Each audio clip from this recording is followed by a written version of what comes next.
Hey guys, I'm here at Washington Ford with Jeremy, and he just finished a recall on a Ford Escape, pardon me, and he didn't have to remove the door. Jeremy, how'd it go with our new kit?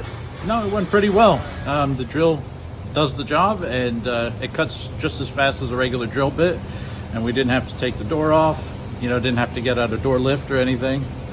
So yeah, it worked pretty well. What other benefits you can see as a result of being able to drill it without removing the door? Obviously, alignment, taking the door off, sure, that's obvious, but anything else? Yeah, there's a lot of time, but you don't have to really worry about any scrapes to the door if you accidentally bump it trying to remove it or anything.